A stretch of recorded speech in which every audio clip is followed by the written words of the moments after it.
Good afternoon or good morning to everyone on this 31st day of July 2019. My name is Sam Udani. I'm the publisher of Immigration Daily and ILW.com. I welcome all of you to our EB-5 Roundtable. We have a truly star-studded panel today. Leading the discussion is Angelo Paparelli, and he will shortly introduce our very distinguished and a large panel of experts in this area. Before I turn it over to Angelo, I have two quick announcements. One is our usual disclaimers. Let me go through them first. First is we do request our speakers to send us sites used during the presentation, and we compile and email them to everyone later. Two, please bear in mind that nothing you hear in this seminar is legal advice and that everything is copyrighted. Now, before I hand this over to Angelo, there is going to be a short advertisement, which I'm going to announce very briefly, and then I'll turn it over to Angelo.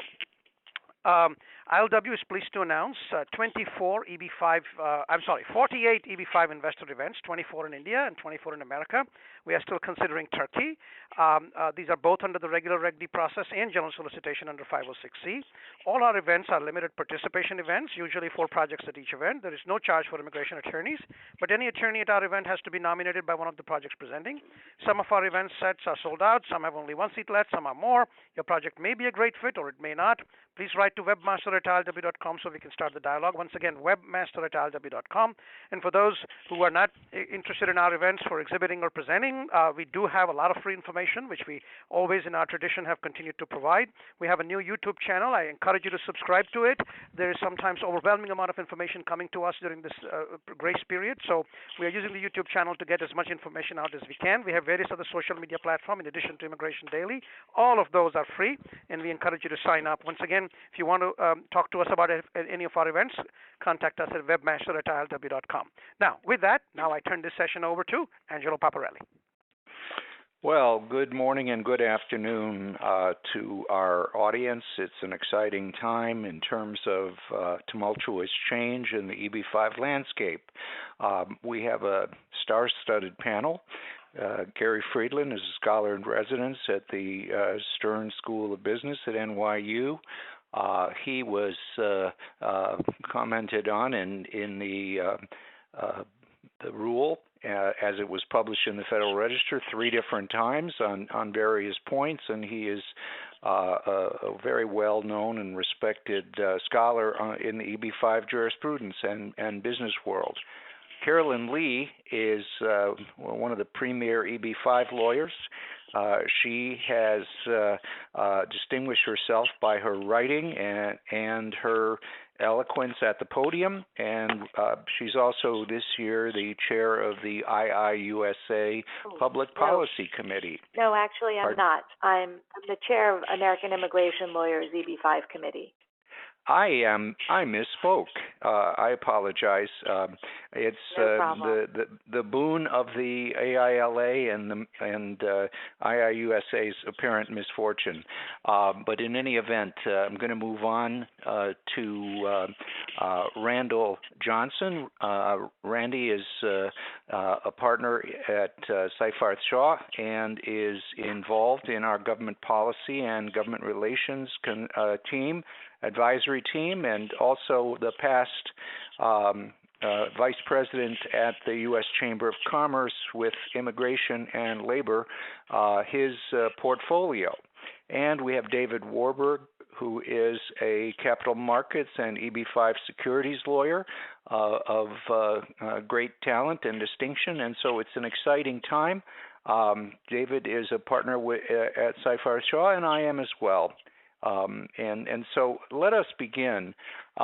Carolyn, I'd like you to just give us very, very broad brush on the highlights of what the rule does in terms of changes to the TEA definition and designation process, and also about the investment amounts. Sure, Angelo. Those are the 2 changes that have certainly received the most attention and were awaited with great anticipation. So the TEA change is that there has been a redefinition of the high unemployment TEA. Now the TEAs will be high unemployment TEAs will be defined with the project census tract, the census tract in which the new commercial enterprise or the job-creating entity is principally doing business as the locus, and the adjacent census tracts may be counted along with that project census tract. Doesn't have to be all of the adjacent census tracts, but the census tracts that are counted along with the project census tract must be making contact or must be touching, or to use the final rule's word, adjacent to the project census tract. And those census tracts together must have the weighted average of 150% of the national unemployment rate, which of course is a significant change from the TEA designation rules that we have today. There is no significant change to the rural definition. That is still going to be defined as an area that's outside an MSA with a population of under 20,000.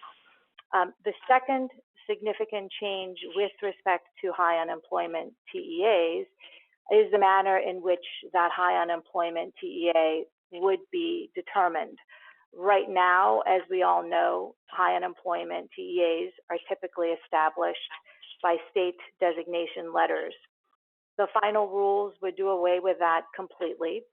The federal authorities, Department of Homeland Security, would make the ultimate determination on whether or not an area qualifies as a TEA. And there are a number of places in which the agency refers to its rationale for these changes. The agency was very interested in avoiding gerrymandering of TEAs, in providing an objective standard, and eliminating states' interests in designating TEAs.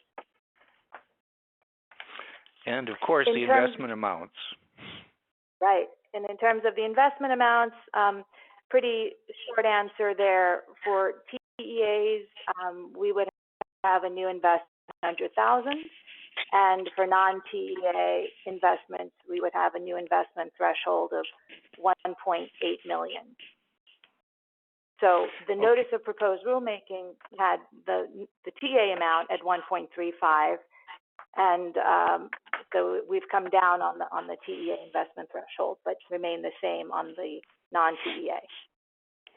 So the agency has maintained a 50% differential on investment amounts.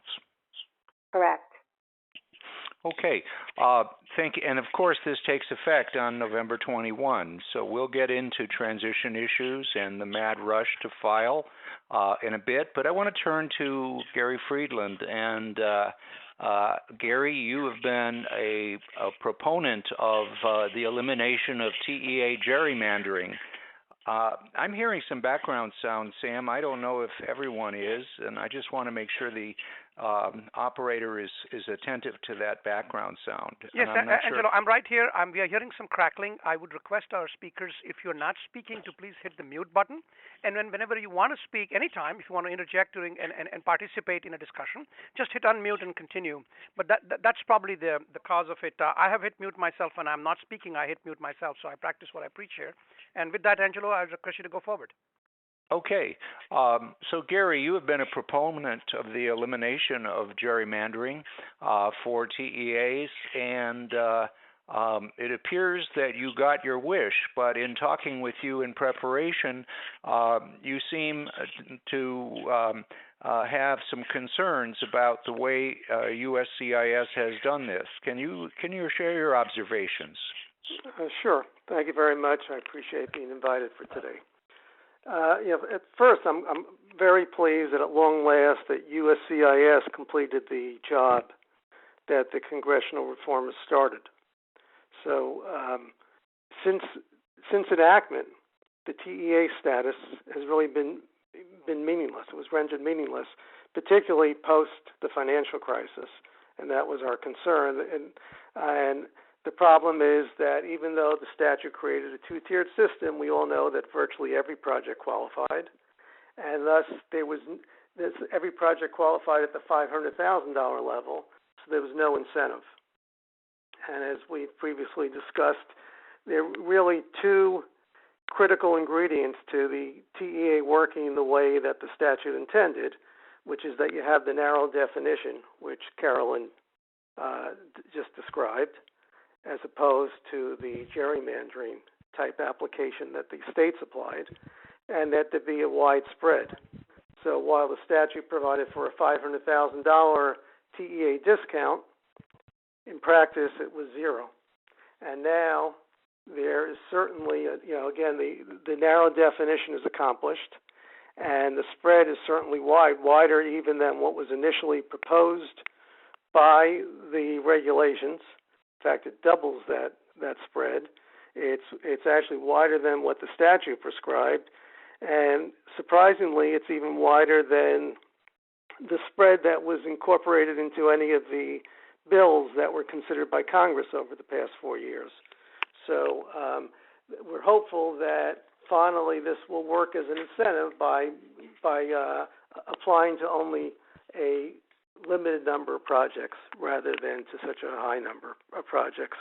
So while we're pleased with that part of the regulations, I'm a little bit troubled by the TEA process, the approval process, because while it revokes the designation by the individual states and eliminates that potential conflict of interest and provides real guidelines and restores USCIS's authority that's vested in the statute, I was hoping that it was going to become a transparent, consistent, and predictable process.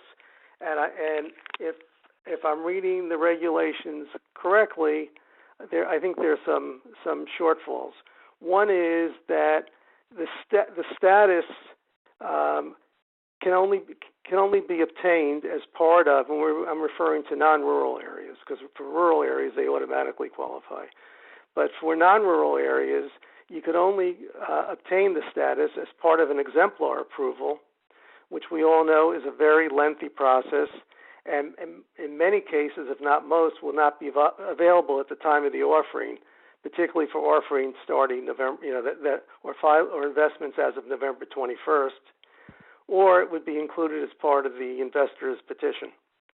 So that's number one. Number two is it doesn't establish a specific methodology or data set. I was assuming that the regs would provide one specific data set so that the rules can be consistently applied. And presumably I thought it would be a combination of the ACS and Bureau of Labor Statistic type data, and based on the American Community Survey, the 5-year average, and the Bureau of Labor Statistics. And when they're blended together, that's the census share method, which is supposedly, I'm not an economist, the most efficient way to determine, or effective way to determine, unemployment rates. So it doesn't specify the methodology. So on the one hand, we created an improved system, but I think, frankly, the one advantage of the state process, which I spoke against, was the fact that they did provide a letter in advance so that the regional center or NCE and the investor would know in advance of the offering and of making the investment whether or not the project qualified, subject to changes, obviously. So I was hoping that USCIS would have utilized a computerized mapping system, maybe similar to the one that the state of California uses, with different standards, so that before you make an investment, you could check a website and know in advance whether the investment qualifies. Instead, you have needless uncertainty, and while economists can make a reasonable estimation of whether or not the project qualifies for that status, it's not a certainty. And if the project, if the economist believes it does qualify, but in fact it doesn't, there could be a tremendous funding shortfall, and the investor may have to either make an additional investment or lose his investment. I think it just creates a risk. And then lastly, I would point out that the Opportunity Zone, recently enacted Opportunity Zone law, that allows or creates an equivalent to TEA status, and in that case, it remains in effect for 10 years. I'm not suggesting that it remain in effect for that extended period, but I would have thought that the regs might have considered allowing a longer period for the TEA status to remain in effect. I don't want to monopolize this conversation anymore, so no, it's been very, very interesting. I want to turn to David for a bit and talk about what you think this will do to the EB-5 capital market. Any projections, David, on is this a death blow to the market and the program, or how will it survive if it will? Well, I think there are a couple of aspects to that. The increase in the threshold certainly has an effect on marketing and the ability to draw capital from outside the U.S. It may reduce the number of participants. It may increase the leverage of individual participants, because all other things being equal, an investor putting $1.8 million in, or maybe 3 or 4 investors who are aggregated together with a finder negotiating for them, which would give them $7 or $8 million or $9 million, would have more leverage in negotiating with a sponsored developer over the preferred returns or the interest rates on the mezz loans in between than someone who's only putting in $500,000. The benefit of EB-5, of course, has been that it's extraordinarily low cost capital, and yet it sits at the bottom of the capital stack. It still sits at the bottom of the capital stack. It may not be quite as low cost relative to other sources as it used to be. And it may require more of a marketing effort. I'm not suggesting that these are going to become institutional quality investors in terms of what they ask for, but we may see some more leverage exerted by investors or participants acting on intermediaries acting on behalf of investors. It may drive more projects to rural areas. That, of course, creates its own set of issues in terms of risk-reward. Higher risk logically should trigger a higher return demand on the part of the investor as well. It's really hard to project what will happen. It may drive some developers away from the market, because for developers, location still is king, and they may just not be willing to do certain projects in certain areas where they were willing to do them in census tracts which the states had designated as TEAs. That's sort of on the macro level of what will occur. On the individual level of ongoing projects, there are going to be some interesting decisions that developers and their counsel may have to make as to how they deal with certain issues. The regulation does on its face, and I think more than on its face, substantively say that if I'm a sponsor and I have an ongoing offering, in effect, amendments to the offering materials that are necessary to, quote, maintain compliance with applicable securities laws won't independently result in a denial of a petition. That gets us, at least on the face of it, out of the material change morass that others on this call can talk about as well. But there is also language saying that only works, there's a proviso, that the petitioner doesn't have a right to withdraw or rescind the investment or commitment at the time that the petition is adjudicated, which means that as securities lawyers will need to be careful to draft disclosures or draft documentation that eliminates any potential rescission right.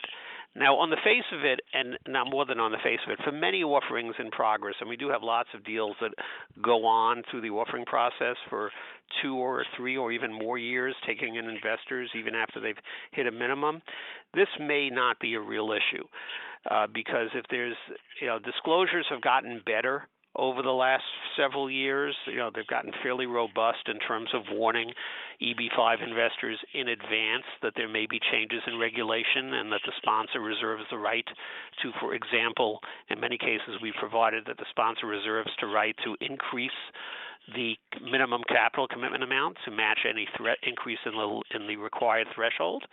So that alone, on the face of it, eliminates any need to put out a disclosure to investors. You simply have a project in progress, which happened November 21. People who come in may be putting in, it might jump from a TEA compliant project today where people are putting in $500,000 to a non-TEA project where people have to put in $1.8 million. And the jump might be that extreme, but since interests are typically offered and distributions and capital contributions are proportionate, every investor still has his proportionate share of the deal. It's just that I have some members who put in $500,000 and others who put in $1.8 million. They're still sharing pro rata. So that by itself shouldn't require anything further. So existing well-documented deals may shrug off the disclosure issues as a non-event.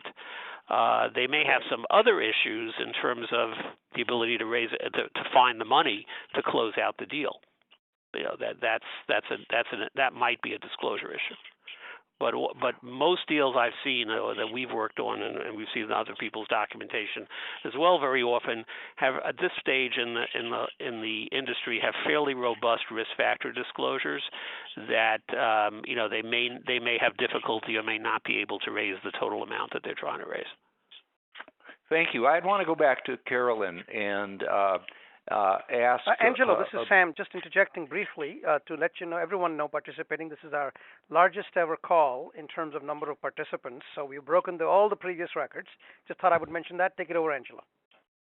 Well, I'm very thrilled, and I'm sure it's the subject matter and our speakers that are causing that. So thank you all. Angelo, yes. This is Gary. Can I just add a couple of points to what David discussed? Absolutely. Go ahead. I'll come back to you, Carolyn. Yeah, I'm sorry. I apologize. In terms of assessing the long-term impacts of the regulations, I think there's a few points that have to be considered that might suggest it's going to be very difficult to assess, at least initially. First of all, we know that retrogression is currently affecting fundraising. And so you can't, it'll be difficult to analyze specifically what the impact is of the increased amounts. Also, TEA and just status, for everyone's sake, we might have some who don't understand retrogression. We're talking about the backlog immigrant visa quota system based on per-country restrictions that are affecting adversely the Chinese and beginning to affect persons born in other countries as well. And then go ahead, Gary. And another factor is TEA status, that it may not be easy to determine as to how many projects will actually qualify. It might be that you might believe at first blush that there are fewer TEAs that might actually be required because of the application of the adjacent track rules. Because under those rules, you might have 5, 6, 7 tracks surrounding a project tract, and all you need to do is find one that has a high unemployment rate and a sufficient number of residents, and that project may qualify. So it may be that a project site that you would think doesn't qualify might indeed. And again, with the uncertainty of how USCIS will apply the rules, we may not know that. You're also going to have, while there'll be fewer investors who can afford the $1.8 million, there's far fewer investors that are going to be required. You're in projects that are TEAs now but won't be TEAs as of November 21st. Basically, you'll need roughly 1/4 of the number of investors, because right now the investment amount is $500, and it's going to rise to almost $2 million. So the number of factors that you need to take into account. And then lastly is that I think everyone agrees or believes that there's going to be a large surge in this 4-month period.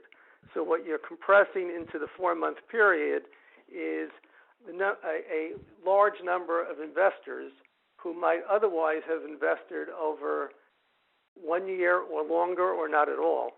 And that's going to distort the analysis. Plus, I would assume that the most attractive projects, the projects in affluent urban areas, particularly by big developers, might be among the first that get absorbed.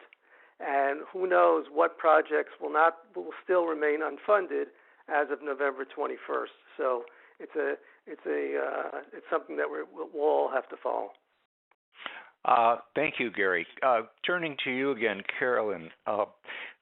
There were some provisions in the rule talking about retention of priority date, and there is also a reluctance, according to USCIS, to make any change in the principle of whether a priority date is preserved if there are material changes. Can you walk us through what that provision says and discuss its impact as you see it?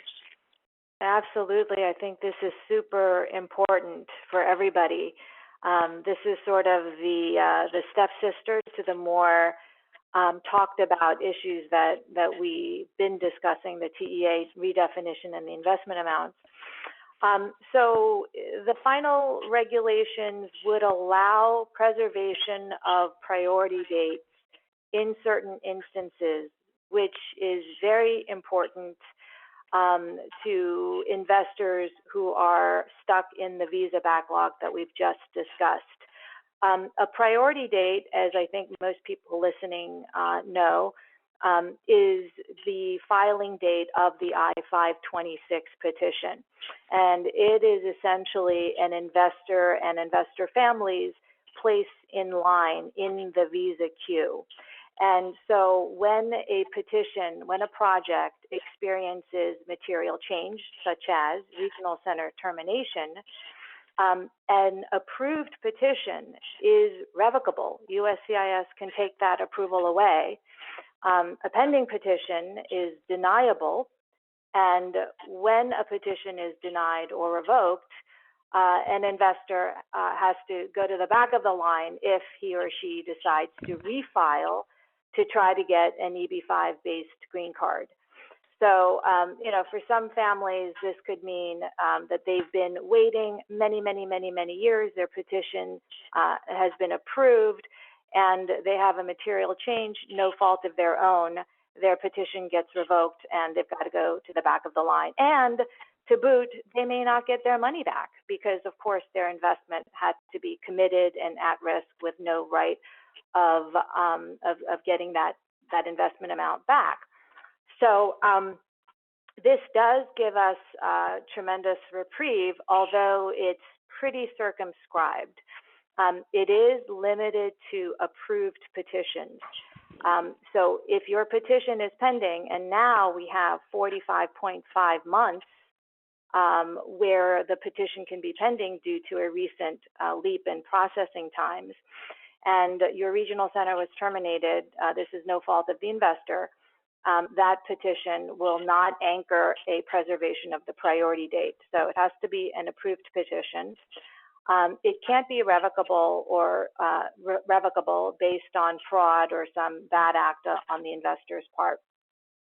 And there has to be a subsequently filed petition. So when you said fraud on the investor's part, you mean where there may have been fraud in some aspect of it that would make it revocable, but it would not necessarily taint the investor and cause a loss of that priority date if the investor was blameless in the fraud. Correct. Is that what you're saying?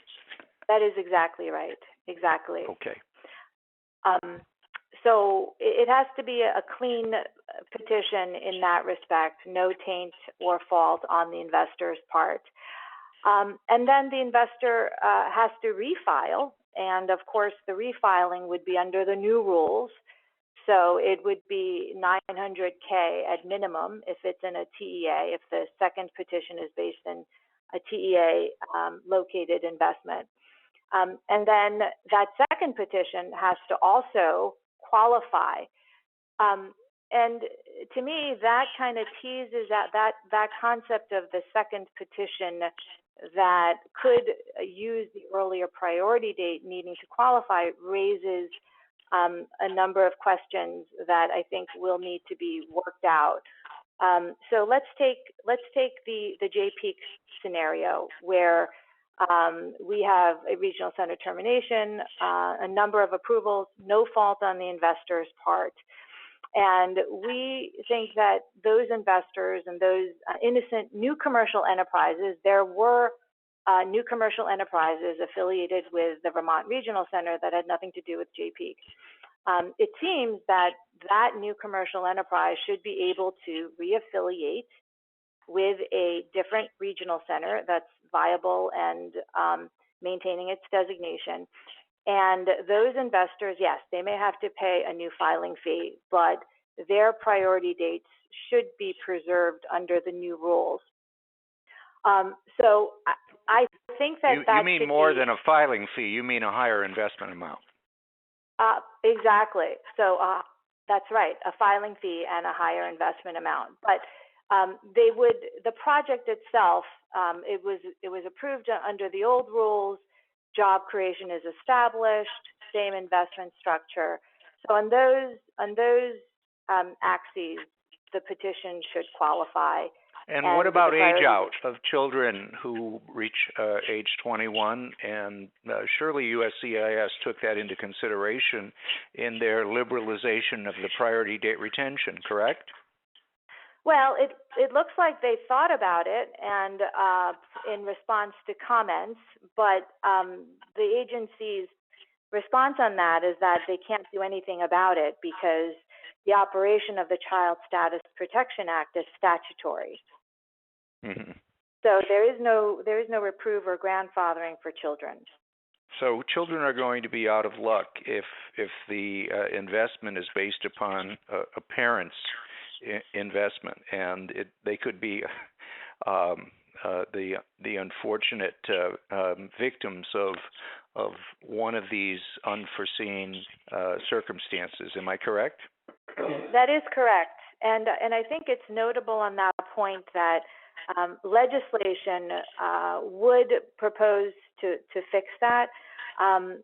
Several versions of legislative fixes would allow grandfathering or would allow the children to continue to qualify.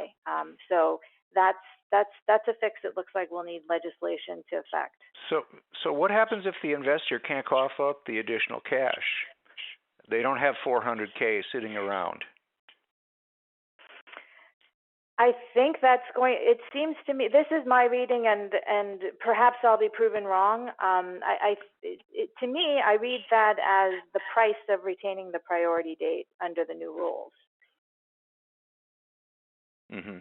And so does that mean an investor can go back to the project and say, hey, I have been disqualified for no fault of my own, come up with some cash? Well, I don't know about that. I mean, I think that goes then to the lawful source of funds. If that transaction can be structured so that it's lawful, I can't see why not on this call as I speak. Mm-hmm. Mm-hmm. I'm not sure I'm talking about lawful source of funds, but rather a provision that allows for a return of an investor's investment if the petition is denied for no fault of the individual. Well, if the investor but how would that help?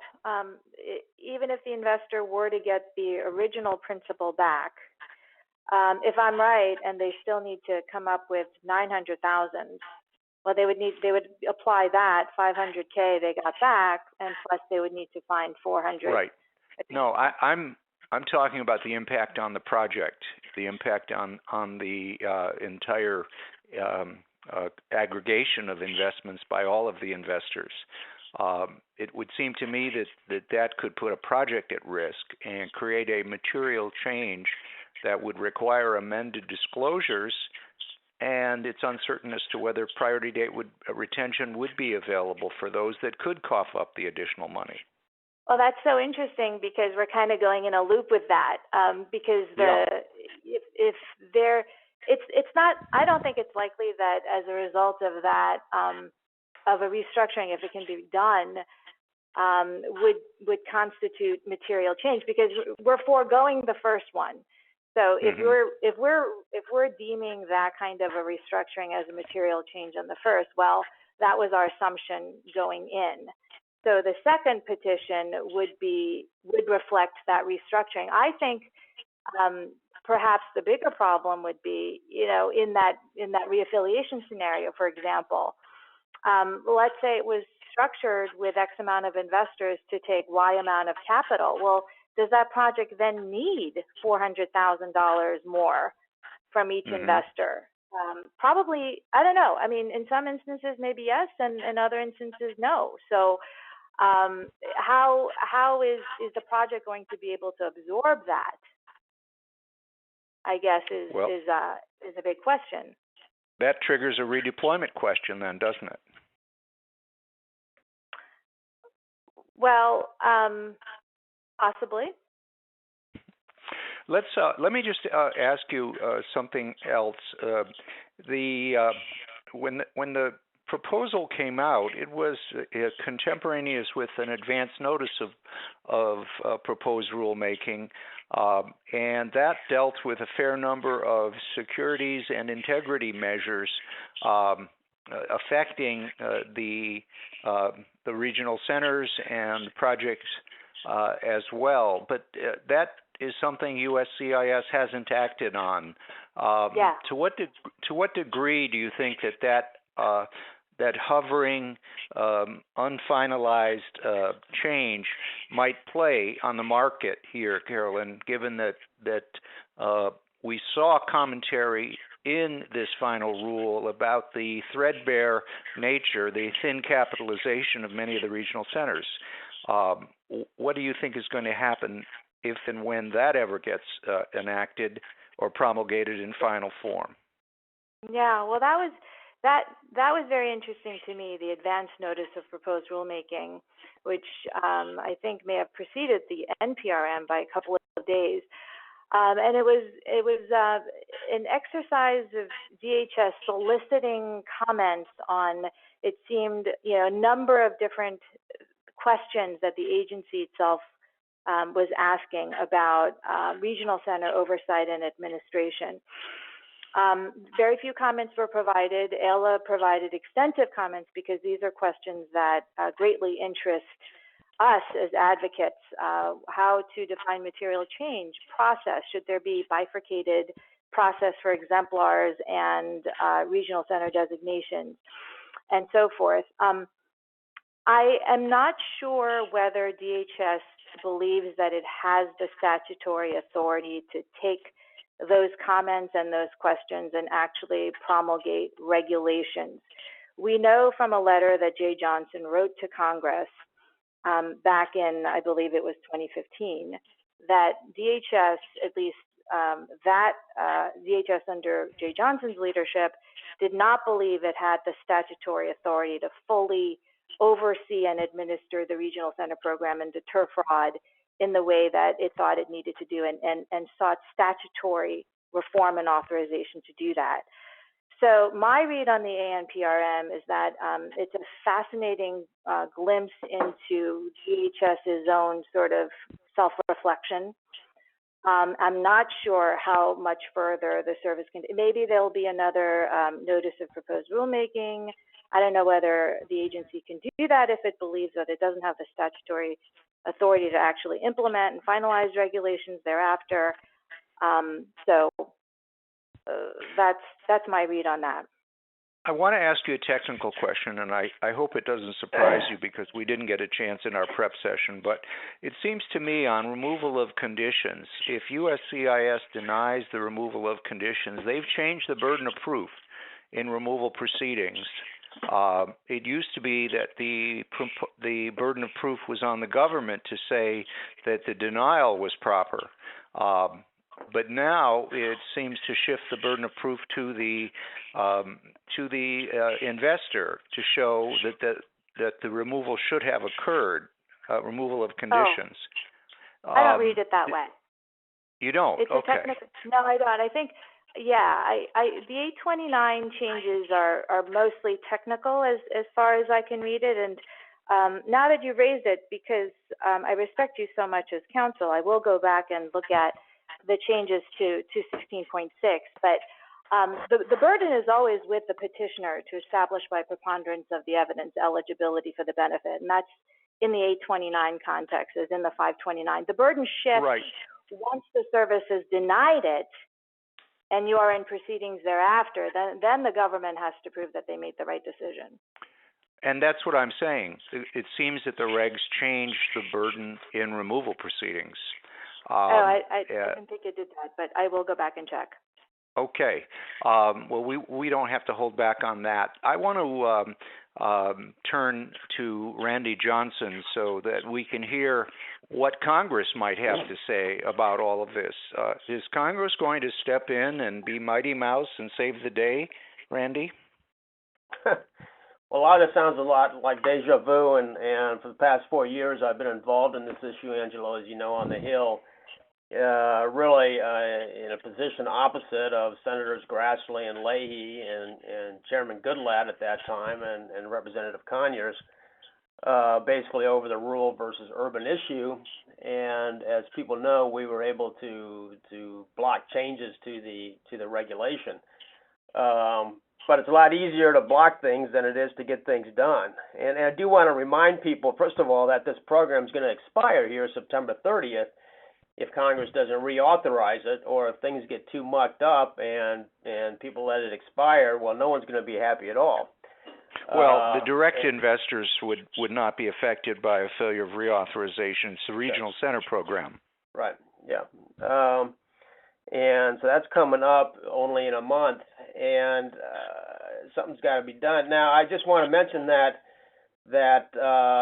things have changed a lot. I mean, reportedly, Senator Graham is working to modify or change or stop the regulation.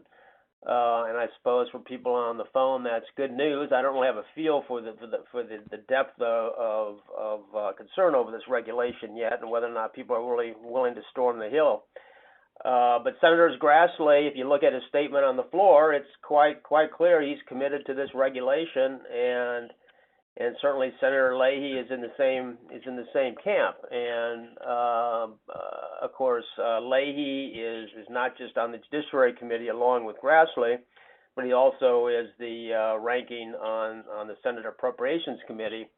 And if a fix is going to happen, it's going to have to go through appropriations, not as some sort of freestanding bill, of course.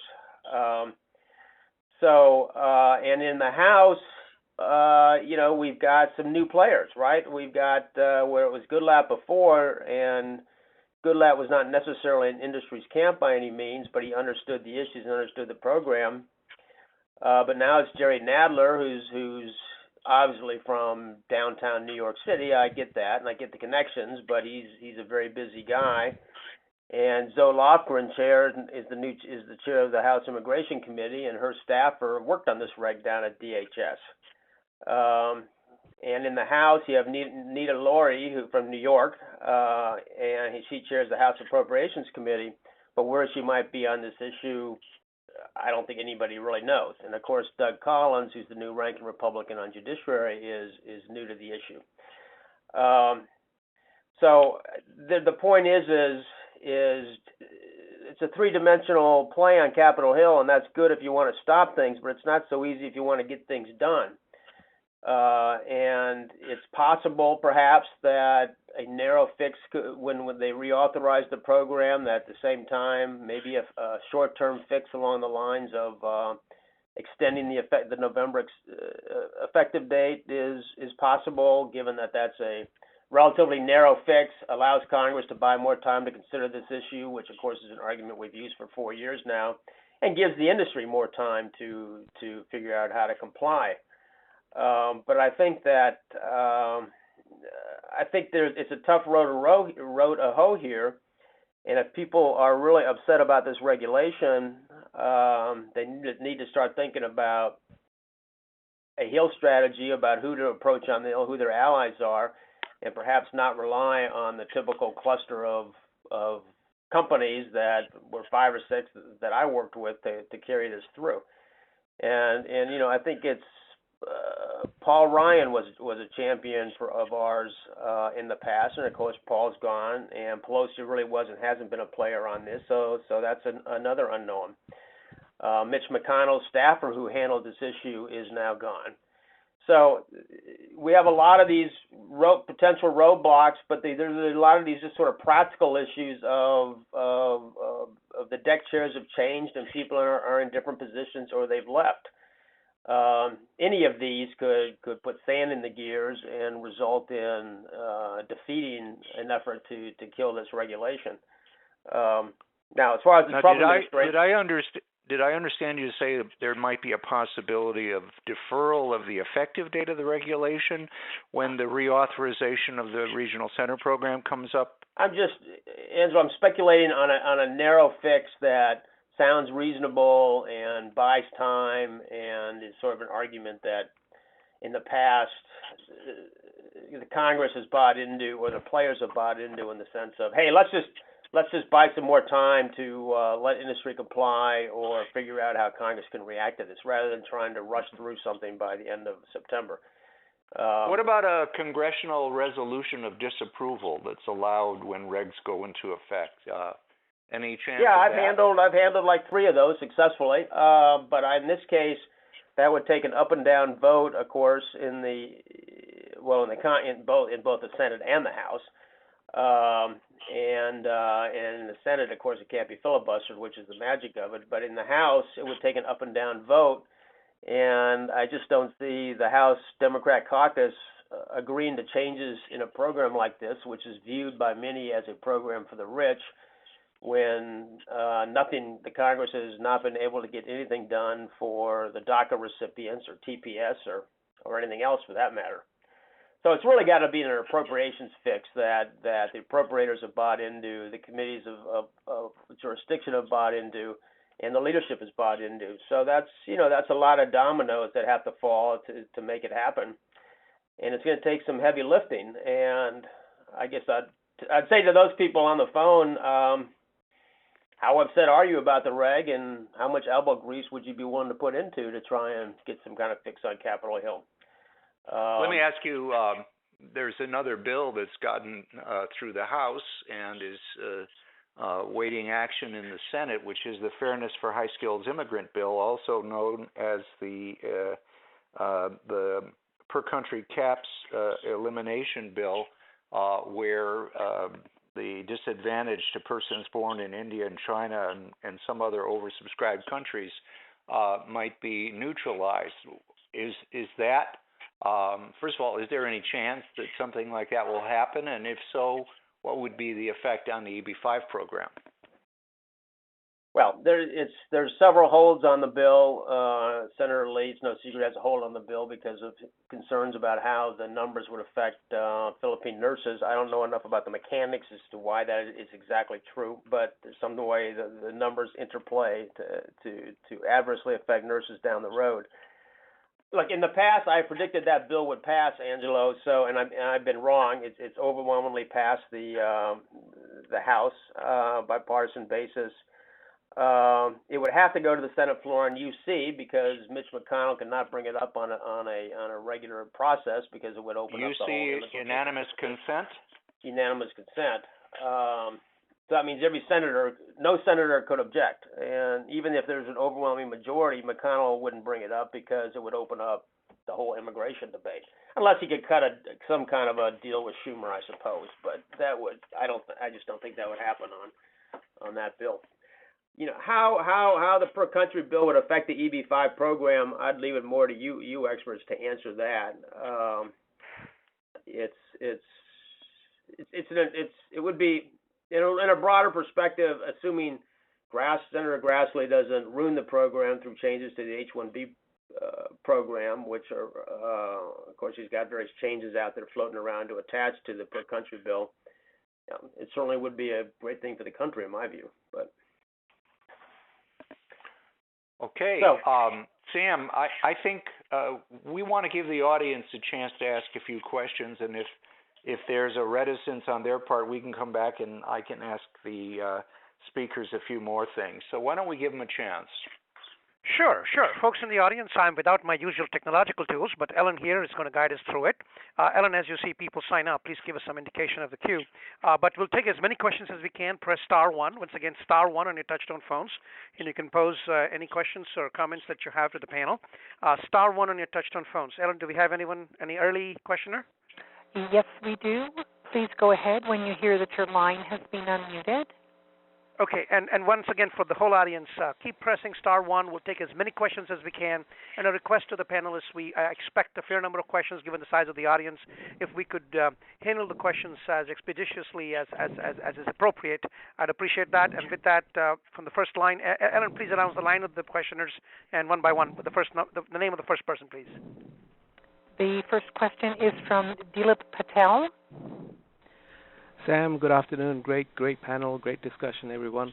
Just a quick question about the new definition of the TEA in the regulations. Does each of the adjacent census tracts have to meet the 150% number, or do we combine them? Can I answer because that? in the final reg, it seems to say each tract must be 150%. Gary, did you want to speak up? Yes, please. Thanks. No, the regulation is, I think, quite clear that you look to any or all of the adjacent tracts. So the first analysis is, does the project tract qualify? Let's assume it doesn't. Then you would proceed to look to each of the adjacent tracts. And if you could combine any tract with the project tract, any of the adjacent tracts with the project tract, and the weighted average unemployment rate of the combined area, that being the project tract and those adjacent tracts that you take into account, then it qualifies as a TEA. I agree with that. The reason I was asking the question was the last sentence of the amended regulation says the weighted average of the unemployment rate for the subdivision based on the labor force employment measure for each census tract must be at for least each census tract that's taken into account for those purposes. Okay. But I will go back and look at that. But certainly the explanation is clear. But if the regulation isn't sufficiently clear, that could be an issue. But Thank you. The intent from the Q&A or from the comments in response to the response in relation to the comments was quite clear. Right. I so guess you if can live with that kind of. I'm sorry. If the adjacent tract didn't have the 150%, we wouldn't use it anyway, right? If the census tract, you have to take into account. No, you're right. Any adjacent tracts that don't reach 150, it's unlikely you would take those into account. You would target those that have the higher rate. Okay, next question. Yes, so once again, people, please press *1 and queue up. Our panelists will take as many questions as we can. Please press *1. Next question, Ellen, please announce. Our next question comes from Edward Bushara. Go ahead with your question, please. Okay, hi, Sam. Great job organizing this, and Angela and Carolyn, great job.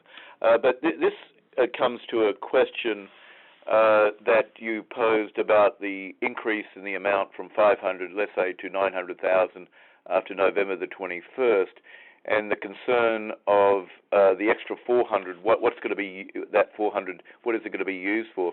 Well, right now, the each investor is and the amounts that are going to be used by the project from each investor at 500,000 is showing the required job creation. So if we have another 400,000 that's going to be required by the investor, I don't think the projects after November the 21st really need to show that the full 900,000 needs to be used for job creation.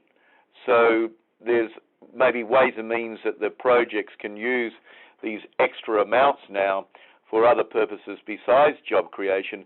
And I don't know how the panelists feel about my comments, because it may still be attractive for the investors to invest if some of the extra amount they have to invest now may be used for other purposes in the project. I would agree, Ed, that I don't think if the jobs have already been created, that the 400K would need to go toward job creation. Right. And yeah, so. Yeah, it's just that I don't know whether there's an incentive for that extra $400,000 to be used for other purposes, how that may be analysed by the project, and it would be of an advantage to the investors if it's used in other ways. I'm not sure. I'm just thinking outside the box, trying to think of how to approach investors now at a higher amount, 900 or 1.8 million. I guess I should also say that I hope that that I'm wrong about that. And the regulations make a distinction between when an investor might need to file a new petition versus choose to. And an investor would need to if there's been a regional center termination. So, I would love it. I think that it would be the right result if the investor suffering a regional center termination could refile, save the priority date, and not need to put in the additional $400K. If there's room for that interpretation, I think that would be great. So I hope I'm wrong on that. Yeah, I didn't read it that way. But next question. Thank you. Our next question is from Bonnie Sowell. Please go ahead. Hi, thank you, the panelists, for this seminar. And I have two questions about the priority date retention rule. The first question is that in the JPEG example Carolyn mentioned, do you think it's better for the investors to refile before November 21st so they can take advantage of both the current minimum investment amount and also retain their priority date with this I-526 petition? That's a great question. My take on it is that the preservation of the priority date, retention of the priority date, takes effect on November 21. So if there were a change of regional center affiliation, would USCIS see that as a material change? That's my gloss on the questioner's question, Carolyn. What do you think? Well, I think that the service would. Right now, if there is a change in regional center affiliation or if there is a termination of the regional center, that's material change. So that would mean there would be a loss of priority date if the investor sought to reaffiliate before the effective date of the regulation. That is how I read it. I'm sad to say. Yeah, that was my reading as well. And my second question is, after the new reg comes into effect, in the child status protection rule, my understanding is that for the time period of when the I-526 is pending, it will be taken out of the child's age. So in the case of multiple 526s, will the agency take out every time period that the I-526 is pending, or just one of them, the latest one, the first one? What do you think, Angelo? We have now a last action rule for I-526s. I have no idea. I would maintain that if there were any petition pending, those days should be deducted from the child's age. But that's probably going to be something that USCIS will have to offer once they resume liaison with the stakeholder community. Yeah. If they ever do. We can take one last question only. There are no further questions in the queue right now, Sam. That's perfect, actually, because I do have to repeat our disclaimers and advertisement before we sign off. The advertisements, once again, is that ILW is holding a number of events across the world on this new EB-5 regulation, and that you should write to webmaster@ilw.com if you're interested.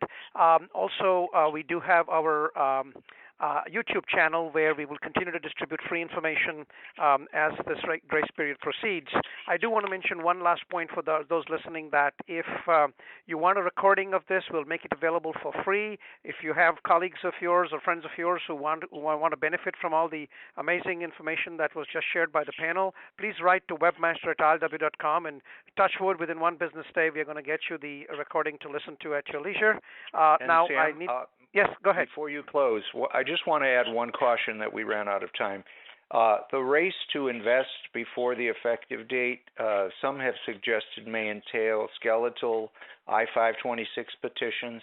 I would just caution that people should get counsel on that question as to how skeletal it can be, and if it's not sufficient flesh on the bones of the petition to justify approval, whether they will be able to enhance that later. Not always clear, so very risky, so people should be careful. Yeah, well, that caution is, of course, well advised, and thank you, Angelo, for reminding everyone about that. And now I need to repeat our usual disclaimers to please bear in mind that nothing you heard today was legal advice, and that everything is copyrighted. And with that, this is goodbye from ILW.com.